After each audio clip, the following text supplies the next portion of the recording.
A day at the races. Texas Preview Night this Saturday. This 9-card race features 5 stakes with several Texas Thoroughbred Association champions and rising stars. He opened the email and skimmed over the details. Sam Houston Racetrack was one of his regular monthly weekend excursions in his regular monthly schedule of activities. 2 weeks of live performances, followed by a week of complete absence from public appearances, and then 1 week of rehearsals and public activities before diving into the next 2 weeks' performances. The HGO, Houston Grand Opera, had a permanent box at the racetrack to which he availed himself every time he attended. It was a good way to get out of the depression that always settled over him this time of the month. Maybe it had something to do with the moon. More likely it had to do with the intense schedule he maintained. At this point, he knew how to deal with it, so he followed the same routine without fail.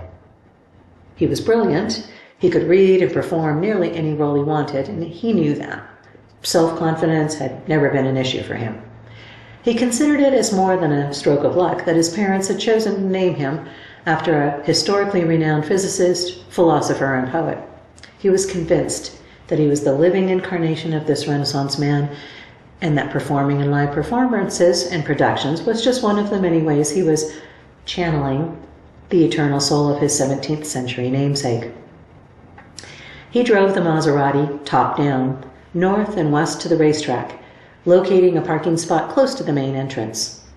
Not everyone was flocking here this early in the spring season, but that would change soon. He considered this the optimum time to attend a race for that very reason. He had never cared for being jostled by crowds, but he didn't always like to announce his VIP status either. The weather was perfect today. The humidity was relatively low, with clear blue skies and a light breeze ruffling the banners along the entrance promenade. The trees were heavy with budding leaves, and a lot of color was already showing as forsythia, magnolia, and cherry trees tried to outdo each other. Spring was his favorite time of year. He accepted a program of today's races at the window and went directly to the HGO box, glancing at the on-screen menu options available from the VIP lounge. He might try the club sandwich again. Last time he remembered the tomato being especially soft, which he'd made a bit of a noise about. Maybe he would take a pass on that club sandwich. The fries were absolutely stellar, though, which he always ate with the house ranch dressing.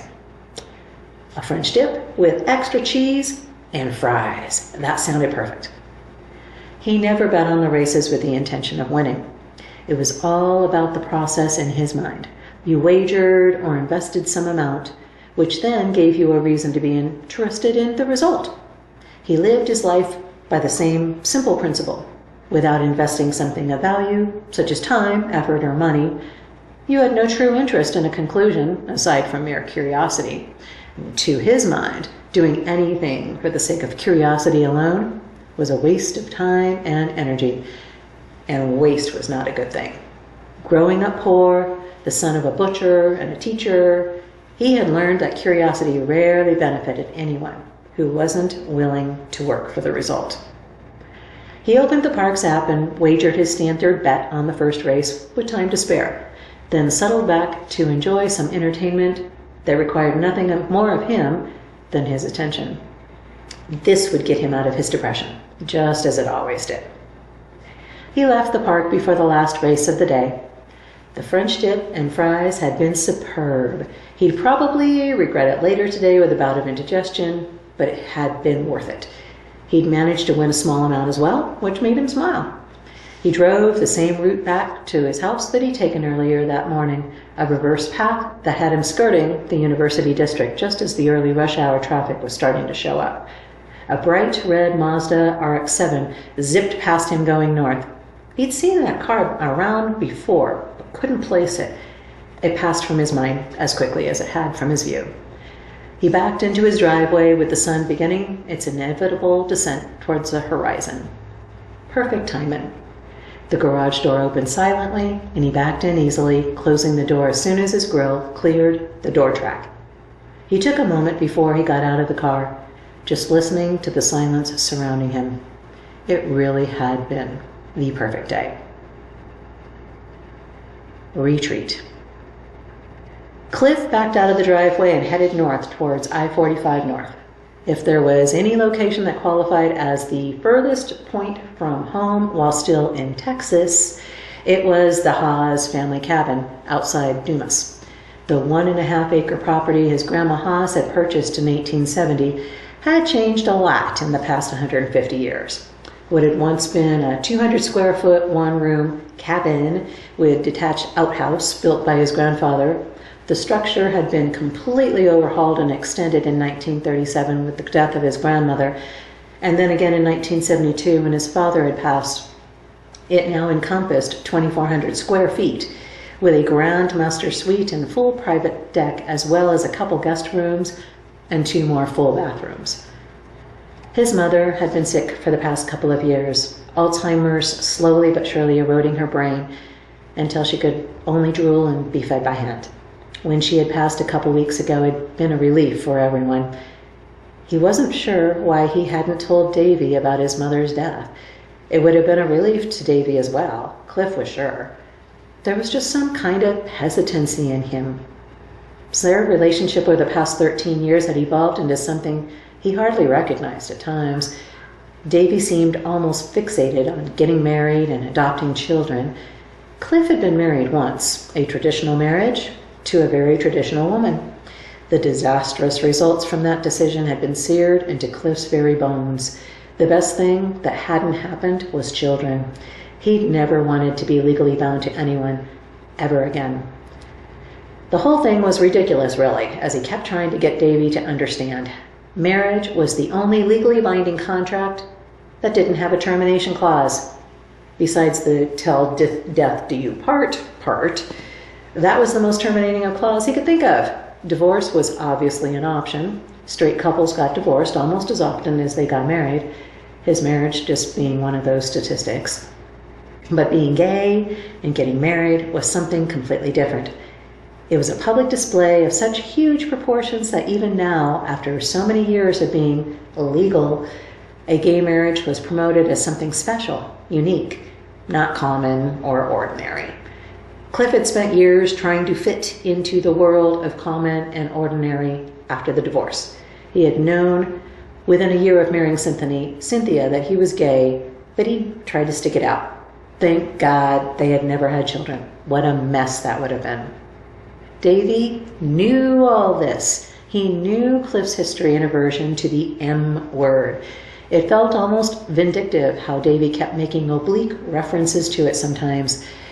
Cliff exhaled and focused on the pavement rolling out in front of him. It would be another 9 hours until he got to the cabin. It was a beautiful drive. The spring morning was clear and bright. What could he possibly find wrong in this moment?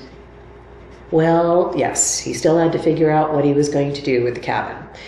It had come as a shock to him and to his sisters that their mother had bequeathed it to him, considering how careless they were when they visited the property and how destructive their children were while they were there.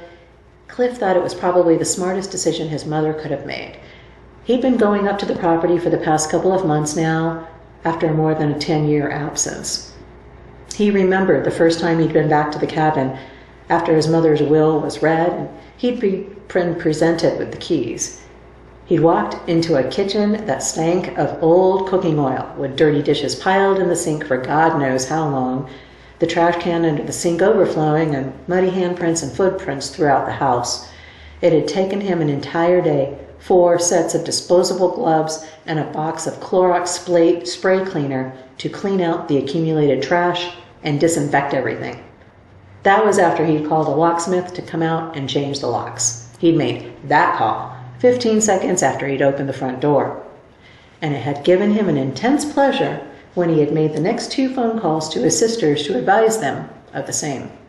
He'd made up some story about how vandals must have been breaking in for months based on the filth and destruction he'd found. No hint of an accusation that they might be responsible for the damage, but his sisters knew who had last been there. Neither one of them said word one after he made that clear. So he changed the locks, and he'd be staying there at least 1 week per month as well, as he'd also told them. No, He wasn't sure which week or weeks that he'd be there.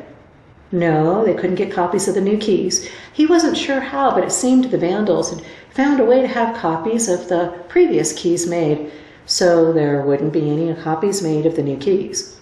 When they tried to start squawking about that, he had simply said, "It's my property now. I'm legally responsible for what happens to it, so it's my decision." End of discussion. There may have been some noise. Both had gotten large cash gifts, and Cliff hadn't received any of that. But some squawking about, "We'll see what our attorney thinks about that," but he'd heard nothing since then. If they wanted to waste their inheritance fighting for a piece of the property, they were welcome to try. Finally, making it past Amarillo was always a relief. As Cliff neared Dumas and the cabin, he seriously considered what he was going to do about Davy. Cliff adored Davy. There was no question about that. Davy was brilliant. He was smart and funny, and when he was sweet, he was irresistible. He wrote the most amazing poetry. He could melt anyone with his big brown eyes. Cliff had been lost the moment they'd met. He smiled as his mind flashed through scenes from the past. That first meeting, their first kiss. The first time they'd shared a bed. Davy had been Cliff's first, and the memory of that night was one that Cliff treasured. There had been a lot of firsts for them. Davy was also an excellent salesman. He was the guiding inspiration behind the antique store. He had an eye for the unusual and a knack for presenting it in a way that was irresistible. Like him, Cliff felt a lump start in his throat and he coughed. So fine, they had some good stuff together. Maybe more than some. Maybe it was stuff he should pay more attention to.